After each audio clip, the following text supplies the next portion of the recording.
मला दोघींनाही विचारायचं आहे, पहिल्यांदा श्वेताजी तुम्ही सांगा, नेमकं काय घडलं, तुमच्याबद्दल पोलिसांचा तुम्हाला काय अनुभव आला आणि तुमची नेमकी मागणी काय? म्यूट आहे, म्यूट. सगळं ऑलरेडी मीडियावर आम्ही लाईव्हच केलेलं आहे, आधीपासूनच सांगतोय. हां. जे काही माझ्या मैत्रिणींसोबत घडलं, त्यांच्या घरात घुसून त्यांना घराच्या बाहेर काढलं, सिव्हिल ड्रेसमध्ये आले, पोलीस आहेत का माहित नव्हतं, नंतर सांगितलं, विचारल्यानंतर की आम्ही पोलीस आहोत. कोथरूड पोलीस स्टेशनला नेलं, त्याच्या वरच्या रूम मध्ये नेलं, जिथे सीसीटीव्ही नव्हते तिथे मारहाण केली. आम्हाला खरं तर असं वाटलं होतं की ते सीसीटीव्ही आहेत आणि सीसीटीव्ही असतील तर आपल्याला ते दाखवता तरी येईल निदान की मारहाण झालीये, पण ते आता सांगतात की त्या रूम मध्ये सीसीटीव्ही पण नाहीये. मग सीसीटीव्ही नसल्या रूम मध्ये तुम्ही त्या मुलींना इन्क्वायरी करायला नेलं कुठल्या तरी केसच्या संदर्भात? अशी कुठली इन्क्वायरी होती ज्यात तुम्ही विचारलं की तुमची जात कुठली? अशी कोणती इन्क्वायरी होती ज्या इन्क्वायरीचा याच्याशी काय संबंध होता? तुम्ही असं म्हणताय तुम्ही महार मांगाच्या मुली अशाच असता, ही काय इन्क्वायरी होती जेव्हा तुम्ही असं म्हणताय तुम्ही 50 मुलांसोबत झोपलात का तुम्ही? मला हे शब्द घ्यायला पण आता वाईट प्लीज वाटतंय. आपण, मला वाटतं जातीय उल्लेख नको करायला, कारण त्याच्यातनं हो. बाकीच्यांच्या भावना दुखावू शकतात. आपण त्या व्यासपीठ आपण जातीवाचक म्हणूया त्याला. हा, जातीवाचक शिवीगाळ. पण सर आता ते बोललेच आहे तर मग ते सांगितलं तर पाहिजे त्याची इंटेन्सिटी. पण मलाही ते वाईट वाटतं, चारदा ते बोलायला, त्याच्यामुळे मी बोलत नाही. जातीवाचक शिवीगाळ केली, अर्वाच्य भाषेत बोललं गेलं, त्यांच्या कॅरेक्टरवर बोललं गेलं, आणि हे सगळं सर होत असताना त्या मुलींचे मोबाईल त्यांच्याकडे होते.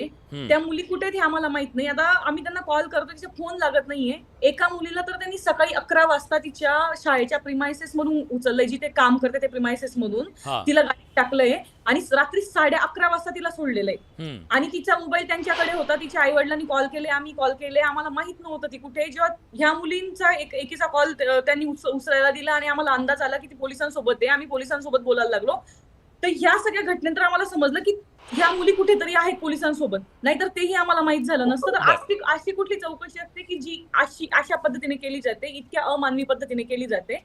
तर याचं उत्तर फक्त आम्हाला प्रशासनाकडून आणि पोलीस ॲडव्होकेट प्रशासनाकडून. परिक्रमाजी आहेत, परिक्रमाजी, कायद्याचं उल्लंघन पोलिसांनी कुठे कुठे केलं, टू द पॉइंट मला सांगा, कारण मग मग मी राजकीय पक्षांच्या प्रतिक्रिया घेईन त्याच्याबद्दलच्या. तर याच्यामध्ये आमची जी प्रायमरी मागणी होती की आम्हाला FIR दाखल करून हवाय, ते करण्यासाठी कुठेही चौकशी करण्याचा, प्राथमिक चौकशी करण्याचा तुम्हाला कुठलाही अधिकार नाही. या कायद्याचं अनुसूचित जाती जमाती अत्याचार प्रतिबंध कायद्याचं कलम 18A या संदर्भात खूप स्पेसिफिकली क्लिअर सांगतं की तुम्हाला जर एखादी व्यक्ती, इररिस्पेक्टिव्ह ती स्त्री आहे का पुरुष आहे, जर सांगताय माझ्यासोबत जातीवरनं हे सगळं केलं जातंय, असं जर कधी असेल तर तुम्हाला इन्क्वायरी करता येत नाही, करू शकत नाही, करणं गरजेची नाही, हा मुद्दाच नाहीये. तुम्ही करू शकतच नाही असं हा कायदा सांगतो. असं असतानाही 1 तारखेला सर जेव्हा आम्ही रात्री तिथे गेलो, कोथरूड पोलीस स्टेशनला आम्ही जेव्हा सांगितलं की आम्हाला असं असं तक्रार आमचं आहे, कोथरूड पोलीसवाले आम्हाला रात्री 2-2:30 वाजता आमच्या मैत्रिणींना सांगतात, आम्ही अर्ज दिला, त्याची रिसिव्ह मागितली, तर आम्हाला असं सांगितलं गेलं की आमच्या इथल्या पोलीस स्टेशन मधल्या प्रिंटरची शाई संपली, आम्ही आता तुम्हाला झेरॉक्स काढून रिसिव्ह देऊ शकत नाही. 2 तारखेला दुसऱ्या दिवशी आम्ही गेलो, आमचं मेडिकल करायचंय, तिला मारहाण झाली, MLC करून घ्या, मेडिको लिगल केस करून घ्या, आम्हाला त्यांचं मेडिकल करून घेता येईल. ह्याच्यात काही मेडिकल करण्याची गरज नाहीये. तिथल्या तर एका कर्मचारी अधिकाऱ्यांचं असं म्हणणं होतं की आमच्या पोलीस स्टेशनमध्ये असं काही होणं शक्य नाहीये. मुळात या मुलींना जर तुम्हाला चौकशी करायची आहे तर जिथे सगळ्यांची चौकशी होते अशा सर्वसामान्य ठिकाणी सीसीटीव्ही असलेल्या ठिकाणी यांना का बसवलं गेलं नाही, यांना वेगळ्या रूम मध्ये का नेण्यात आलं, जिथे जास्त लोकांचं जाणं येणं नाहीये, जिथे सीसीटीव्ही नाहीये, हे का केलं गेलं? मुद्दा क्रमांक 2, ह्यांना मी स्वतः सर औरंगाबादच्या पोलिसांना, छत्रपती संभाजीनगरच्या पोलीस जे कामठे सर आहेत, मी स्वतः 4:15 वाजता सर आपण ज्या मिसिंग मुलीला शोधत आहात ती मुलगी सध्या सखी वन स्टॉप सेंटर मुंढवा, जिल्हा महिला बालकल्याणच्या मुंढव्याच्या सेंटरला आहे. आपण कृपया तिथे जा, त्या मुलीची आपण जे स्टेटमेंट आहे ते घ्या, असं मी त्यांच्याशी बोलले. त्यावर कामठे सरांनी आता तुम्ही मला सांगणार का चौकशा कशा करायच्या, अशा भाषेत उत्तर दिलं. त्या मॅडमच्या सोबत त्या तिथे बोलल्यानंतरही आमच्या मैत्रिणींना रात्री 8:30 वाजेपर्यंत तिथे त्यांनी डांबून ठेवलं. ठीक आहे, सगळा घटनाक्रम तुम्ही सांगितला. या सगळ्या घटनाक्रमावरून सुषमाताई असं दिसतंय की पोलिसांच्या बद्दलचे आक्षेप आहेत. खरं तर हे एकमेव प्रकरण नाही आहे, अनेक प्रकरणांमध्ये पोलिसांची भूमिका संशयास्पद दिसली, पोलिसांच्या निष्पक्षतेवर प्रश्नचिन्ह निर्माण केलं गेलं. असं का होतंय? आणि या प्रकरणात तुम्हाला वाटतं का की पोलिसांनी अॅट्रॉसिटी केली? विलासदादा सगळ्यात महत्वाची गोष्ट हे समजून घेतली पाहिजे की वैष्णवी हगवणे जेव्हा प्रकरण झालं तेव्हा आपल्यासह सगळे माध्यमकर्मी एक प्रश्न असा विचारत होते की जर त्या मुलीला इतका जाच होता तर ती पोलिसांमध्ये गेली का नाही. हा मुलीने पोलिसांमध्ये जायला पाहिजे होतं आणि तेव्हा मी असं म्हणत होते की इथले सामाजिक मानदंड इतके वाईट आहेत की ती पोलिसांमध्ये गेली तर तिलाच वाईट चालीची तिलाच बदफैली करणारी ठरवून मोकळे होतात हा आणि त्याच्यात पोलीस अग्रक्रमावर असतात. हे सगळं जर प्रकरण बघितलं तर आता म्हणजे गेल्या 2-3 दिवसांमध्ये ज्या मुलीच्या संदर्भाने म्हणजे जी पीडिता आहे जिचा सासरी छळ होत होता तिचं नाव आपण अजूनही घेत नाही आहोत हे फार विशेष आहे. हम्म खरं तर तिला न्याय देण्यासाठी मुळात ती दोषी नाहीये ती काही नाहीये ती न्याय मागायला आली त्यामुळे तिचं नाव उघड करायला काहीच अडचण नव्हती. हम्म पण तिचं नाव उघड केल्यावर तिची बदनामी होईल का असं वाटायला लागतं. हम्म ज्या रिटायर्ड PSIच्या सांगण्यावरून सखाराम सानप असं त्याचं नाव आहे हम्म म्हणजे माध्यमे विचारतायत की त्याचं नाव काय तर त्याचं नाव आहे रिटायर्ड PSI सखाराम सानप हम्म आणि सखाराम सानपांची सून आहे. हम्म आता सखाराम सानपांच्या सुनेने जर अर्ज केला तर तिला न्याय मिळायला हवा पण सुनेलाच भीती वाटते की आपलं नाव पुढे आलं ना आपल्याला बदफैली करणारी ठरवलं तर. हम्म तिसरा मुद्दा किती महत्वाचा आहे की ज्या 3 मुलींना कोथरूड पोलिसांनी अशा पद्धतीने हॅरॅश केलेलं आहे त्या मुली मीडियाला बाईट देताना चक्क तोंडाला रुमाल बांधून बाईट देतात. हम्म म्हणजे मुलींच्या मनात ही किती भीती आहे. हा कसा न्याय मागतील बरं पोरी की जर ज्या मुलींवरती अन्याय झालेला आहे त्याच मुली जर तोंडाला रुमाल बांधून त्यांच्यावरती बाईट देण्याची वेळ येत असेल हा तर हे गृहमंत्र्यांचं आणि इथल्या राज्य सरकारचं फार मोठं अपयश आहे. बर आता जरा पुढच्या मुद्द्याकडे येऊया की नाही त्यांना अटक वगैरे केली हम्म. आणि त्यांना आम्ही कशी काय अटक केली. एकतर तुम्हाला जेव्हा कधी विना वॉरंट अटक करायची असेल तर विना वॉरंट अटक करताना अटकेचे जे काही आपल्याकडे अधिकारी म्हणजे ज्याला काही फौजदारी दंड प्रक्रिया संहिता कलम 41, 42, 432(3) किंवा महाराष्ट्र पोलीस अधिनियम कलम 69, 79, 81 व 120 प्रमाणे पोलिसांना थेट अटक करता येऊ शकते हा. विना वॉरंट करता येऊ शकते. हम्म. अरे पण याचे ग्राउंड काय आहेत तर ग्राउंड हे आहेत की मुळात गुन्हा सिद्ध झालेला आहे का हम्म. अटकेची मागणी झालेली आहे का हम्म. मुद्देमाल चोरीचा वगैरे काही मुद्देमाल सापडलेला आहे का 302 किंवा 307 किंवा 376 सारखा गंभीर गुन्हा घडलेला आहे का हम्म. आणि यापैकी कुठलीही परिस्थिती या 3 मुलींच्या बाबत नसताना सुद्धा कोथरूडच्या प्रेमा पाटील ज्या पद्धतीने या मुलींशी वागतात हम्म. किंवा संभाजीनगरच्या ज्या पोलीस कॉन्स्टेबल आहेत ज्या पद्धतीने या मुलींशी वागतात हे अत्यंत वाईट आहे. आता त्याच्या पुढचा म्हणजे कडीवर कडी इतकी घटनेची तुषार दामगुडे इकडे आहेत इकडे नवनाथ बन आहेत आणि मला तुषार दामगुडे किंवा या सगळ्याच लोकांकडून जरा तरी लॉजिकल वागण्याच्या अपेक्षा आहेत त्या अशा की कुठलीही गोष्ट थेट तुम्ही अर्बन नक्षलवादाशी जोडाल. हा म्हणजे जरा काय झालं की आता हे अर्बन नक्षलवादी आहेत आणि मग यांना अर्बन नक्षली लोक आहेत.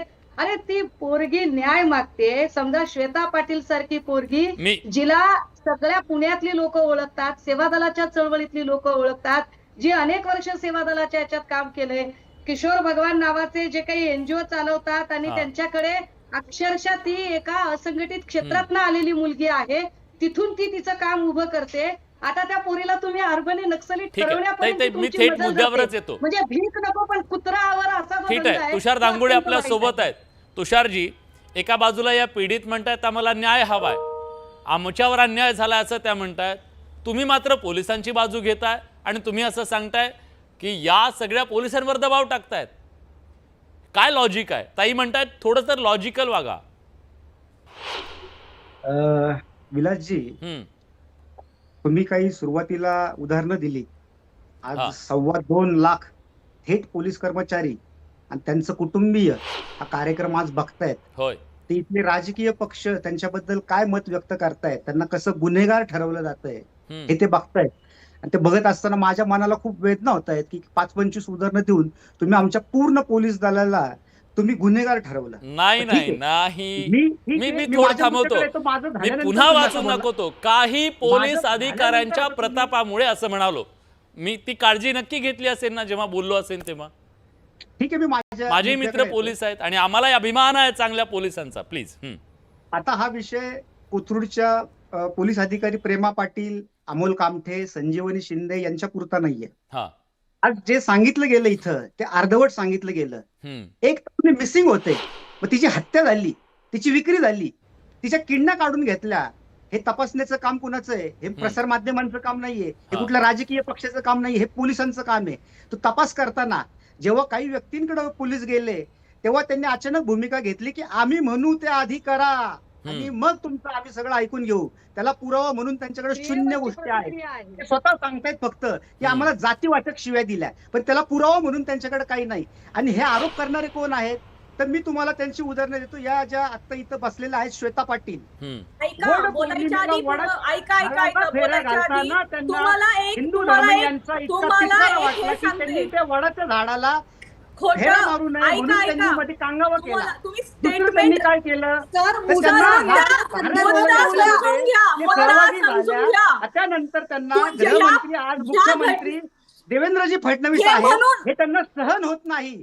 या तिसरं, मुद्द्याच्या संदर्भाने बोला. आणि Atrocity एक एक जण, एक एक जण. राष्ट्रवादी काँग्रेस Atrocity च्या आणि संदर्भाने बीजेपी सरकारने बोला. पकडलेलं आहे. जातीवाचक शिवीगाळ हे केली त्यांचे गेली ते समर्थक योग्य आहेत. होतं का? हे त्यांचे जातीवाचक समर्थक शिवीगाळ आहेत. केली या गेली ते दुसऱ्या योग्य त्या होतं मॅडम का? बसलेल्या श्वेताजी आहेत. श्वेताजी एक मुद्दा आहे, एक मुद्दा. श्वेताजी, जर मला समजा बोलू द्या. जातीवाचक शिवीगाळ त्यांनी केली असेल तर त्याच्याबद्दल काय पुरावा आहे असं पोलीस म्हणतात. पोलीस म्हणतात प्राथमिक याच्यात दिसून आढळून आलेलं नाहीये. इथं बसलेले दुसऱ्या मॅडम आहेत परिक्रमा खोत, यांना CORO इंडिया, कोरो इंडिया नावाच्या तुम्हाला हवाय सर, एनजीओची पुरावा फेलोशिप जो मिळालेली हवा आहे. आहे तुम्हाला, त्या कंपनीला circumstantial evidence करोडो खूप रुपये strong आहे तिथे. परदेशामधून फंड येतो. या ज्या श्वेता तर पाटील तुम्ही आहेत मूळ त्या मुद्द्याचं हिंदू बोला. धर्माचा द्वेष करतात, ते तर आमच्या तुम्ही मूळ सरकारचा द्वेष मुद्द्याचं करतात, बोला. ते आमच्या एक पोलिसांवरती मिनिटाचं अर्बन नक्षलींच्या इशाऱ्यावरती त्यांनी स्वतः सचिन माळी आणि शीतल साठेंच्या बरोबर फोटो टाकले का नाही बघा. बरं, फोटो टाकले येऊन काय झालं? नाही ना, असं LGBTQ, समलिंगी या इथलं जेंडर भेद निर्माण करून तिथली कुटुंब संस्था उद्ध्वस्त करण्याचा प्रयत्न चाललाय. त्याप्रमाणे इथं चाललेला आहे. बरं, एक मिनिट नवनाथराव मला एक मिनिट नवनाथराव, मला सांगा, या सगळ्या प्रकरणात सातत्यानं पोलिसांची भूमिका संशयास्पद राहणं, पोलिसांनी कुठं कर्तव्यात कसूर करणं, कुठे चुकीच्या पद्धतीनं वागणं, अनेक पोलिसांचं निलंबन होणं, ह्या सगळ्या गोष्टी काय दर्शवत आहेत? पोलिसांच्या थेट निष्पक्षपणावरती सवाल उपस्थित केला जातोय. काही पोलीस सरकारची बदनामी करण्यासाठी कारणीभूत ठरतायत का? आणि मग अशा लोकांवर कारवाई काय करणार आहात तुम्ही? विलासराव, आमच्या प्रवक्त्या सुषमाताई अंधारे यांनी गृह खात्याचा ज्या पद्धतीने कारभार सुरू आहे त्याबद्दल प्रश्नचिन्ह उपस्थित केला.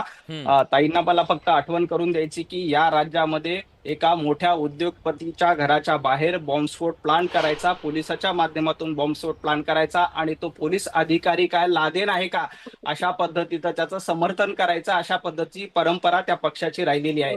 एवढंच नाही तर परमवीर सिंगांच्या माध्यमातून कशा पद्धतीने वसुली केली जायची हे परमवीर सिंग त्यावेळेला अधिकारी असताना त्यांनी पत्र लिहून सांगितलं होतं. त्यावेळेला गृह खात्याचा कारभार कसा होता हे महाराष्ट्रानं बघितलं. एवढंच नाही तर कोविडच्या काळात एका पत्रकाराला घरात उचलून आणून मुंबईपर्यंत अटक करण्याचा प्रकार देखील उद्धव ठाकरे मुख्यमंत्री असताना केलं होतं. त्यांचं काय ते झालं, आजचं बोलूया ना आपण आजचं बोलूया. गृह खात्याचा कारभार कसा होता त्याबद्दल ते बोलतायत, म्हणून मी याबद्दल सांगतो की गृह खात्याचा कारभार कसा होता याची थोडीशी चाचपणी त्यांनी थोडस स्वतःमध्ये आत्मचिंतन केलं. काय झालं ती सांगा ना. आज मी सांगतो, देवेंद्र फडणवीस राज्याचे गृहमंत्री आहेत. ताई बोलू द्या ना, ऐकून घेण्याची क्षमता ठेवा. ताई ऐकून घ्या, थोडस ऐकून घ्या आणि मग बोला. देवेंद्र फडणवीस राज्याचे गृहमंत्री आहेत आणि अतिशय चांगल्या पद्धतीनं ते कारभार करतात. आता पुण्याच्या प्रकरणावर आपण बोलूया. पुण्यामध्ये जर आपण आरोप करतोय की अशा पद्धतीनं गुन्हा नोंदवला नाही, आपल्या सगळ्यांना माहिती आहे की अॅट्रॉसिटीचा कायदा जर का एखाद्या प्रकरणामध्ये तक्रार आली त्याबद्दलची तक्रार पुढे गेली नाही आणि जर तक्रार पुढे गेली नाही आणि अशा पद्धतीनं अॅट्रॉसिटी बद्दलची तक्रार करताना जर का काही अडचण असेल तर या प्रकरणामध्ये आपल्याला कोर्टाचा दरवाजा ठोठवता येतो. सुषमाताई असतील किंवा सुजात आंबेडकर असतील हे सगळे तुम्हाला असं नाही वाटत प्रत्येक गोष्टीत कोर्टात जायचं का? आता विलासराव, जर का तुमचा इथल्या व्यवस्थेवर विश्वास नसेल तर महामानव डॉक्टर बाबासाहेब आंबेडकरांनी आपल्याला एक मार्ग दाखवलेला आहे की मला या व्यवस्थेवर विश्वास नाहीये, मला कोर्टामध्ये जाता येईल. पण प्रत्येक परंतु गोष्टीत ते कोर्टात करायचं नाही. जायचं, ऐका ना. सोमनाथला न्याय पोलीस- मिळणं सुप्रीम ऐका कोर्टात ना, जावं ऐका लागलं. ना. विलासराव ऐकून घ्या, ऐकून घ्या. झुंडशाही करायची आणि झुंडशाही करून आम्ही म्हणेल तसंच झालं पाहिजे. ठीक आहे सुषमाताई, झुंडशाही सुरू आहे, झुंडशाहीच्या माध्यमातून आम्हाला हवं तेच करा, आम्ही म्हणू तेच करा, असं केलं जातं असा त्यांचा आरोप आहे. विचार केला पाहिजे. आपण कोर्टाच्या शेवटचा एक मिनिट प्लीज सुषमाताई प्लीज.